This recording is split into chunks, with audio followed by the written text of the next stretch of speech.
નમસ્કાર મિત્રો, હું સતીશ હડિયલ, વિષય નિષ્ણાત જમીન વિજ્ઞાન, કૃષિ વિજ્ઞાન કેન્દ્ર ગીર સોમનાથ. આપ સર્વે મિત્રોનું આજના આ વિડીયોમાં હાર્દિક સ્વાગત કરું છું. મિત્રો, આજના વિડીયોમાં આપણે ચર્ચા કરવાના છે ઉનાળુ ઋતુમાં વવાતા એવા ખૂબ અગત્યના કઠોળ વર્ગના પાક કે જે છે મગનો પાક. આમ જોઈએ તો મગના પાકનું આપણા રાજ્યમાં ખૂબ બહોળા પ્રમાણમાં વાવેતર થાય છે અને મગનો પાક છે એ ખૂબ ટૂંકા ગાળાનો પાક છે. તો મિત્રો, આ મગના પાકમાં આપણે સારું ઉત્પાદન મેળવવું હોય તો આપણે કયા ખાતરોનો ઉપયોગ કરવો જોઈએ, એ ખાતરોનો ઉપયોગ ક્યારે કરવો જોઈએ અને એનું શું મહત્વ છે એના વિશે આપણે આજના વિડીયોમાં ચર્ચા કરવાના છે. મગના પાકનું જો સારું ઉત્પાદન મેળવવું હોય તો કઈ જાતની પસંદગી કરવી જોઈએ એ બાબતની ચર્ચા પણ આપણે આજના વિડીયોમાં કરશું. તો મિત્રો, આ માહિતી મેળવવા માટે થઈ અને આ વિડીયોને અંત સુધી નિહાળજો, જેથી કરી અને આપણે માહિતી મેળવી શકીએ કે મગના પાકમાં સારું ઉત્પાદન મેળવવું હોય તો કયું ખાતર વાપરવાનું છે, ક્યારે વાપરવાનું છે અને કઈ જાત છે એ આપણે વાવેતર કરવી જોઈએ. મગનો પાક છે એ ઉનાળુ ઋતુમાં વવાતો એવો કઠોળ વર્ગનો અગત્યનો પાક છે. મગનો પાક છે એ ખૂબ ટૂંકા ગાળાની મુદતનો પાક છે. આમ જોઈએ તો 70, 75 કે 80 દિવસ સુધીમાં આ મગનો પાક છે એ તૈયાર થઈ જતો હોય છે. એટલે ટૂંકા ગાળામાં આપણે મગના પાકમાંથી સારું ઉત્પાદન મેળવી શકીએ એના માટે થઈ અને આજે આપણે ખાતરની ચર્ચા કરવાના છે. પણ એ પહેલાં મગના પાકને કેવી જમીન અનુકૂળ આવે છે, મગના પાકને વાવેતર પૂર્વે આપણે કઈ તૈયારીઓ કરવી જોઈએ એ બાબતની આપણે ચર્ચા કરીએ. તો મગના પાકને જમીનની જો વાત કરીએ તો આમ જોવા જઈએ તો સારી નિતાર શક્તિ ધરાવતી મધ્યમ કાળી કે ગોરાળુ પ્રકારની જમીન છે એ મગના પાક માટે થઈ અને ખૂબ અગત્યની છે. તો મગનો પાક છે એ આ જમીનની અંદર જો વાવવામાં આવે તો આપણે સારું ઉત્પાદન આપે. મગના પાકને વાવેતર પૂર્વે આપણે જરૂરિયાત મુજબની ખેડ કરી સમાર મારી અને આપણે જમીનને તૈયાર કરવાની હોય છે. ત્યાર પછી સૌથી અગત્યની વાત, કારણ કે કોઈ પણ પાક છે એનું વાવેતર કરીએ એ પૂર્વે આપણે દેશી ખાતરનો ઉપયોગ અવશ્યથી કરવો જોઈએ. આ દેશી અથવા છાણિયા ખાતરનો ઉપયોગ કરવાથી આપણે આપણા પાકને જરૂરી પોષક તત્વો તો મળે છે, સાથે સાથે ગૌણ પોષક તત્વો અને સૂક્ષ્મ પોષક તત્વો પણ આ દેશી ખાતરની અંદર રહેલા હોય. તો આપણે આ દેશી ખાતરનો ઉપયોગ છે એ અવશ્યથી આપણે કોઈ પણ પાક છે એના વાવેતર પૂર્વે આપણે જમીનની અંદર આ ખાતરોનો ઉપયોગ કરવો જોઈએ. જો મગના પાકની વાત કરીએ તો 8 થી 10 ટન સારું કોહવાયેલું ગળથિયું થયેલું છાણિયું ખાતર છે એને પાયામાં નાખવાની ભલામણ છે. મિત્રો, જે મિત્રો છાણિયા ખાતરનો ઉપયોગ નથી કરતા એને ખાસ વિનંતી છે કે સારી ગુણવત્તાનું કોહવાયેલું દેશી ખાતર છે એ પોતાની જમીનની અંદર અવશ્યથી નાખવું જોઈએ. એના કારણે થઈ અને જમીનની ભૌતિક પરિસ્થિતિ સુધરી જતી હોય છે અને જમીનની અંદર ઘણી વખત સૂક્ષ્મ તત્વોની ઉણપ વર્તાતી હોય. તો આ સૂક્ષ્મ તત્વોની ઉણપ છે એની સામે પણ આપણે લડી શકીએ છીએ અને સૂક્ષ્મ તત્વોની ઉણપ ના વર્તાય તો પાક છે એ આપણે સારું ઉત્પાદન આપતો હોય છે. તો મગના પાકમાં આપણે 8 થી 10 ટન છાણિયું ખાતર આપવાની ભલામણ છે. એ મુજબ આપણે સર્વે મિત્રોએ છાણિયું ખાતર છે એ પાયાની અંદર આપવાનું હોય છે.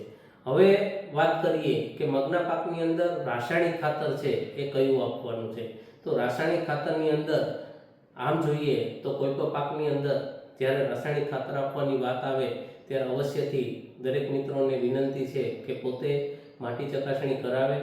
માટી ચકાસણીનું પરિણામ આવે એ પરિણામના આધારે જો રાસાયણિક ખાતરો છે એ જમીનની અંદર નાખવામાં આવે તો એનાથી આપણે જમીન છે એને દૂષિત થતી અટકાવી શકીએ.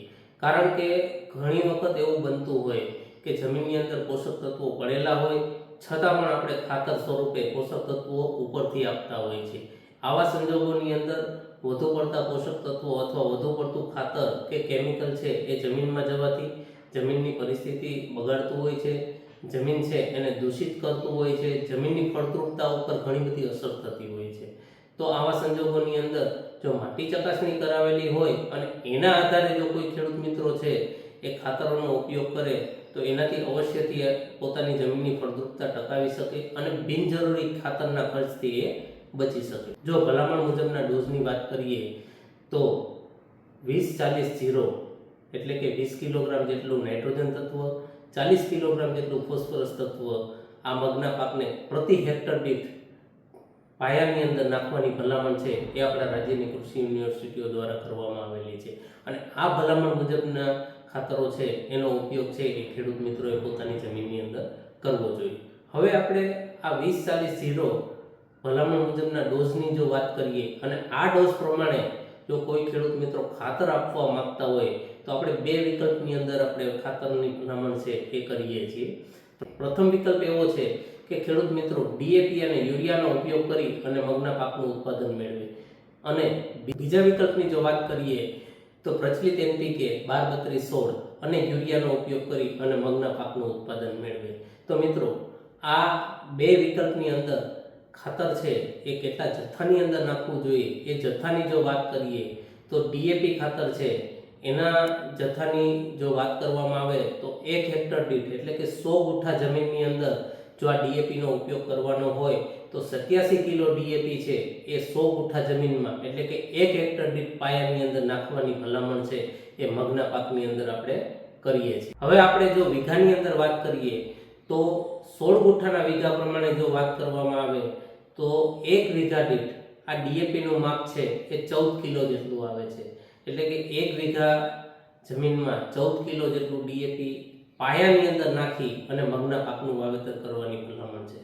મિત્રો ખાલી ડીએપી છે એને જ આપણે પાયામાં નથી નાખવાનું, પણ એની સાથે સાથે આપણે યુરિયાનો પણ ઉપયોગ કરવાનો છે. અને આ જો યુરિયાની ભલામણની વાત કરું તો યુરિયા છે એ 1 હેક્ટર દીઠ 10 કિલો જેટલું યુરિયા ખાતર છે એને મગના પાકની અંદર ડીએપીની સાથે સાથે પાયાની અંદર આપણે નાખીને વાવેતર કરવાનું છે. મિત્રો આ યુરિયાનો જથ્થો ખૂબ ઓછો છે, પરંતુ મિત્રો આ ઓછો જથ્થો છે એ આપણા માટે થઈને ખૂબ કામનો છે. કારણ કે જ્યારે આપણે આ યુરિયાનો જથ્થાને આપણે થોડા ઘણા પ્રમાણમાં જો પાયાની અંદર નાખી અને પાકનું વાવેતર કરવામાં આવે તો એનાથી આપણે ખૂબ સારો ઉગાવો મળે છે અને એનાથી આપણે ખૂબ ફાયદો થાય છે. એટલે મિત્રો આ 10 કિલો જેટલા યુરિયાના જથ્થાને અવગણવાનો નથી, પરંતુ આ 10 કિલો જેટલો જથ્થો છે એ 87 કિલો ડીએપી આપીએ એની સાથે સાથે જ આપણે 10 કિલો યુરિયા છે એને આપણે પાયાની અંદર નાખી અને મગના પાકનું વાવેતર કરવાનું છે. હવે આ 10 કિલો જથ્થાને જો વીઘામાં વાત કરીએ તો માત્ર 1.5 કિલો જેટલું યુરિયા છે એ 1 વીઘા દીઠ આપણે આપવાનું છે.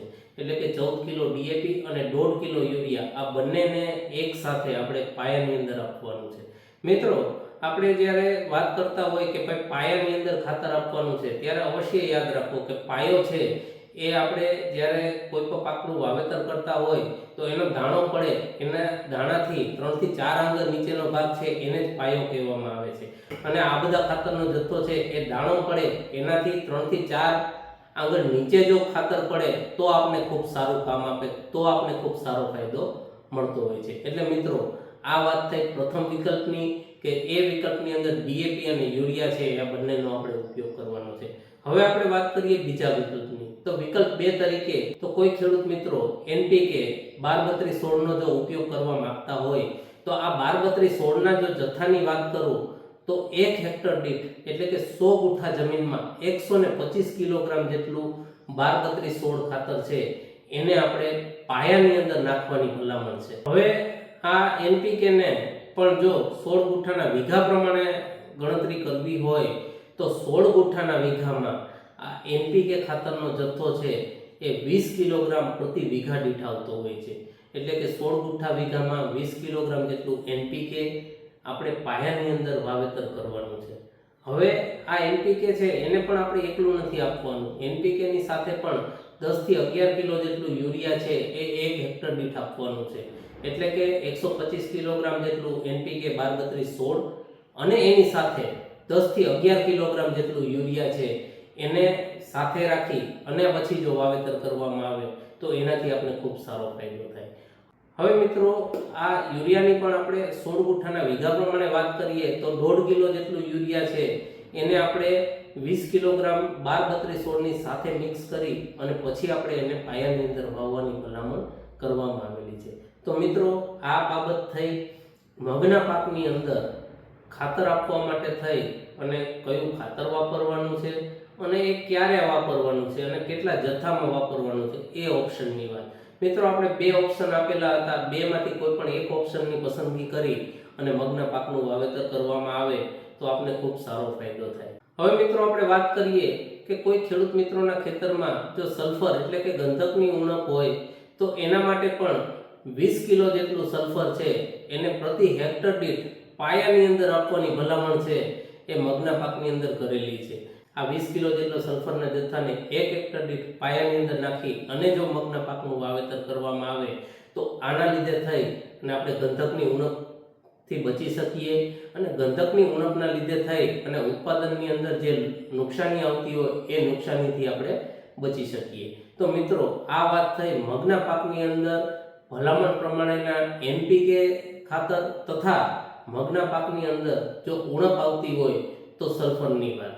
હવે મિત્રો જો મગના પાકના વાવેતર માટે થઈ અને જાતની પસંદગીની જો વાત કરવામાં આવે તો આપણી પાસે 3 જાતો છે જેનું વાવેતર છે એ ખેડૂત મિત્રો આપણા વિસ્તારની અંદર ખૂબ બહોળા પ્રમાણની અંદર કરતા હોય છે. એમાંની ગુજરાત મગ 4 નંબરની જાત. આ ગુજરાત મગ 4 નંબરની જાત છે એ આમ જોવા જઈએ તો થોડી જૂની જાત છે. 2002 વર્ષ 2002 ની અંદર બહાર પાડવામાં આવેલી આ જાત છે.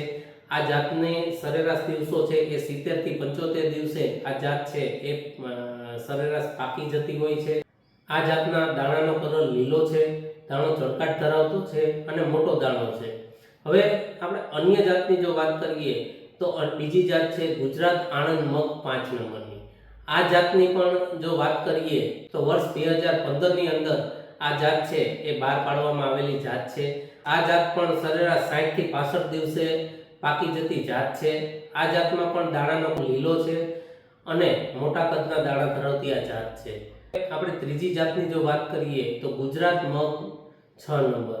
આ જાતને પણ વર્ષ 2018 ની અંદર બહાર પાડવામાં આવેલી જાત છે. આ જાત પણ 65 થી 70 દિવસે પાકી જતી જાત છે.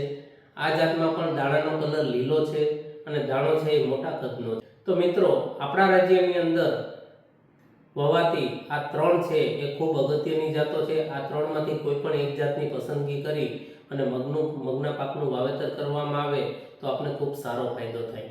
આ સિવાય પણ ગુજરાત મગ 7 નંબર અને ગુજરાત મગ 10 નંબરની જાત પણ આપણા રાજ્યની કૃષિ યુનિવર્સિટીઓ દ્વારા બહાર પાડવામાં આવેલી છે. આ જાતનું બિયારણ પણ જો કોઈ ખેડૂત મિત્રોને મળે તો આ જાતને પણ અવશ્યથી એ વાવવામાં ઉપયોગ લઈ શકે છે અને આ જાત પણ ખૂબ સારા ગુણધર્મો ધરાવે છે અને ઉત્પાદન શક્તિ પણ એની ખૂબ સારી છે. તો મિત્રો આ બાબત થઈ મગના પાકની અંદર કયું ખાતર નાખવાનું, ક્યારે નાખવાનું, કેટલા જથ્થામાં નાખવાનું અને આપણે કઈ જાતની પસંદગી કરી શકીએ એ વિશેની વાત. તો મિત્રો આ માહિતી જો તમને પસંદ આવી હોય તો અન્ય ખેડૂત મિત્રો સુધી આ માહિતીને ફોરવર્ડ કરજો અને અમારી ચેનલને સબસ્ક્રાઇબ કરવાનું ભૂલતા નહીં. ધન્યવાદ.